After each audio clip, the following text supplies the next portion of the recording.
Miss Welding, and hold on. No. Hi, my name is Elana Jaffe. Hi, Elena. Hi, Sean. So, first question. What does racial disparity mean to you? It's a two-part question. Okay. And the second part is, what does equity mean to you? Racial disparity. What does racial disparity mean to me?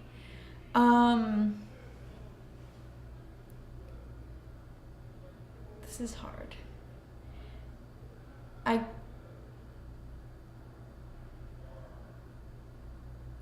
feel like to start off the interview questions, it just in the day so far, so like talking to people and kind of realizing what my thoughts about race are and understanding of race and all that kind of things like that. I guess I'm noticing a lot that this conversation or topic hasn't really been brought up at all in my life, which I feel like is very interesting because it's obviously been an issue in certain parts of my life, and I never really had the opportunity or the right people to talk to it about with. And also in my life a lot, I've grown up and been in places where race is obviously an issue, but then I've also lived in places and been in places where it completely is not. So I guess racial disparity to me is, I guess, like not really understanding where other people are coming from and not being informed about other races and other cultures in general, and not being open to understanding and having a conversation. So I think that's a big thing. What was the second part? What does equity mean to you?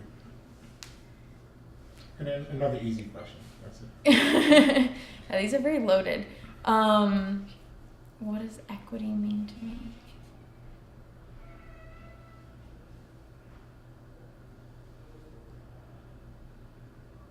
We can come back and Come back to that one. And then we'll move to number two. So if you adopted cross-culturally, what would you teach your child about how America sees race? Wow.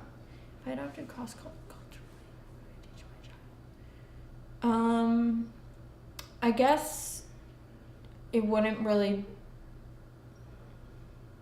Obviously, experience is a big thing, and I think that the best way to kind of teach someone about race is through experience.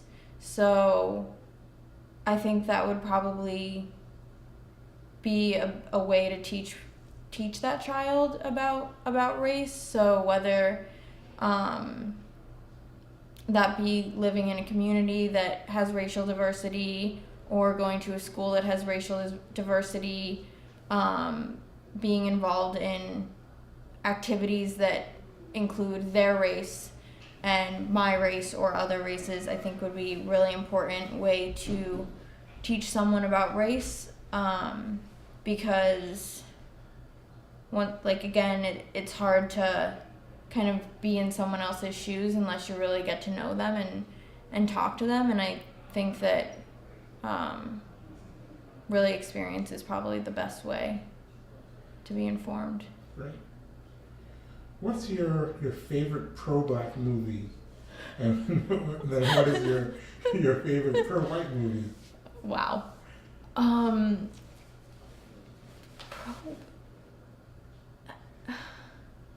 Seems weird because I don't really think of movies as being pro-black or pro-white. But there are certain movies that are sort of racialized where the subject matter is one of an African American experience, right? Or a white experience. I would say it's most likely it might be less on the white experience, but there's like a genre right. that is an African American experience or a Latino experience or a Right. That's so a pro-black movie. That's really hard. Like, this is gonna sound crazy, but the only really, like, pro-black movie or, like, majority black movie I can really think of right now is Big Mama's House. Because it's, like, my grandma's favorite movie. I'm not kidding you. Okay. I don't know. I never really... I feel like that would be a question that I would have to think about more because I can't... How about your favorite movie, period? Oh, my favorite movie, period. Wow, that's also really hard. My favorite movie is Stand By Me. It's a great movie. Yeah. So yeah, that's my favorite movie, which has all white people in it. Except for step 4. Isn't the person who dies in Stand By Me? Was he black? Wasn't the body black or no? No. I don't remember. He. I don't think so. I had seen that movie in a long time. So I gotta go watch it. I'm gonna have to like bring it up on YouTube. I know, right? So many white people in there. I ain't watching it.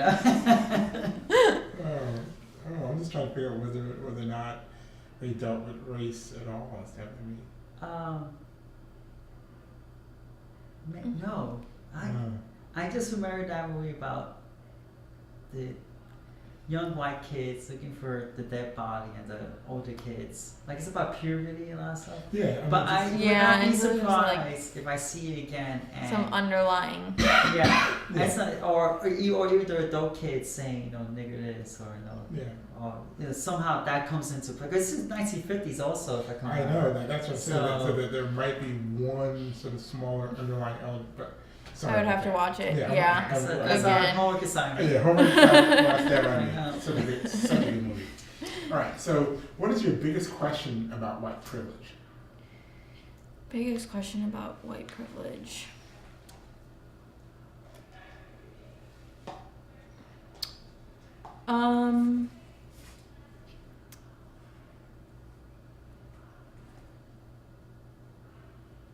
That's really hard.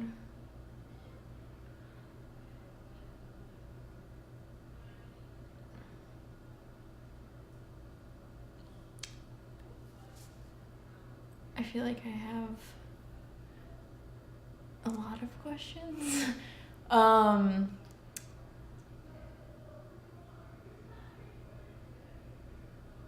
My biggest question I would say is probably how being born as a white person, how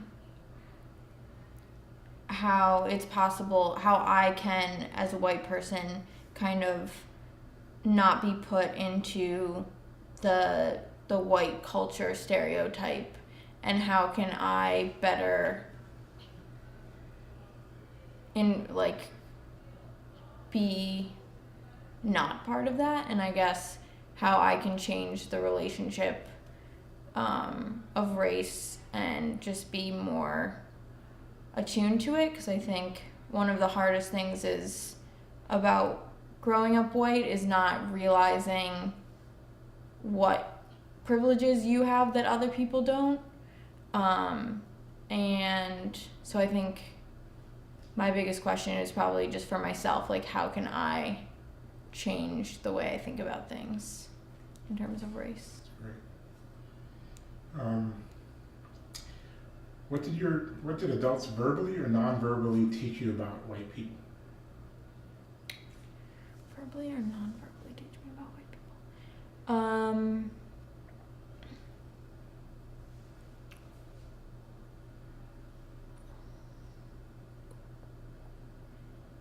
I want to say most of what I was taught about white people was probably non-verbal.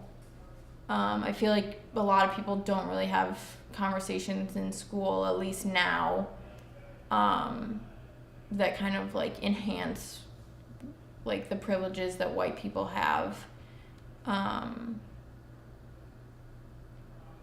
So I feel like most of it was just action-wise, I guess, and just the fact that a lot of my peers or adults in my life didn't really talk about it at all, and I think that's more of like a signifier of how I think about race is the fact that it wasn't really brought up, and there was no kind of them questioning things and talking about it. So it didn't really seem like it was any different than being something else, if that makes sense. Yeah, it does. So what does the term "that's mighty white of you" mean? Sorry. Such a good question. It's like how everyone's like, oh, you're white girl wasted. White girl wasted. Okay. But it's an old-fashioned term too, saying that's mighty white. That's mighty good of you. That's what it used to mean. Well, that's mighty. If you did something good for me, like, oh, that's mighty white of you. Yeah. You know, that's the same. Yeah, I answered the question for her. Thanks. it's like I feel like I've never really been in a situation where that's been said to me. Okay. No, it's a very old-fashioned term. Like, It you is. hear that like in old Yeah, movies. I you don't- know? Yeah. If you hear someone say it today, you'd be like, But it's also. But there's connotations to it. Yeah. And sarcasm. And Yeah, sarcasm. it feels very like, oh, okay, like you did something good for you, but like you're white, so you know. Yeah. What would it take for us to live in an equitable society?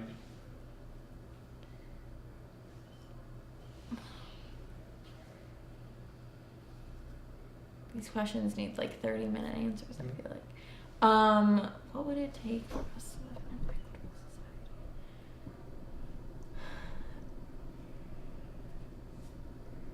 That's really hard.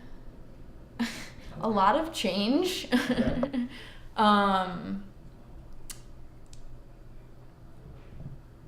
I would just maybe like less barriers about things and less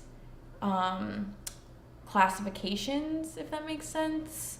I think obviously race is, and the color of your skin and where you come from is like a big definer of who you are as a person, but I think that those things maybe should be thought about in different terms and different ways, so that you, as people in a community, we weren't necessarily defined by those, and to like for us as a community to get past that definition of who someone is, I think is an important thing that would need to happen. Great. How would your white friends respond if you told them that you felt something they did or said was racist?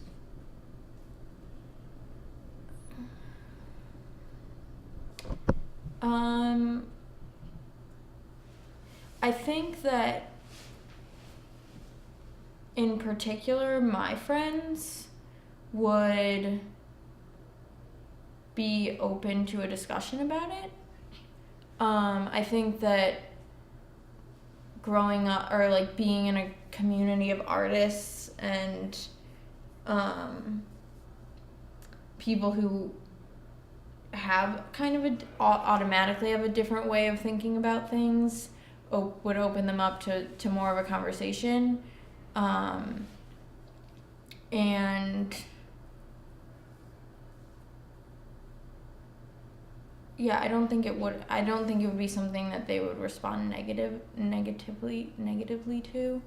But I've never really experienced that, so I can't say for sure.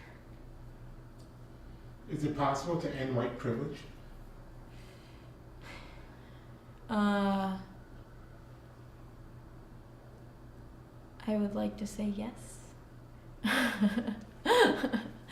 But I don't really know. I think it, like to what I was saying before, my kind of main takeout from all of this is that talking about just the fact that it's called white privilege is like a main definer in the situation, and the fact that we're putting a problem, calling the problem something that's based on someone's race, and so I think that that's kind of a sign that maybe we should be thinking about it in a different way. And if that can be solved and the conversation can be shifted maybe away from that, then I think maybe it could be solved. But I think it's definitely something that's a long way down the road.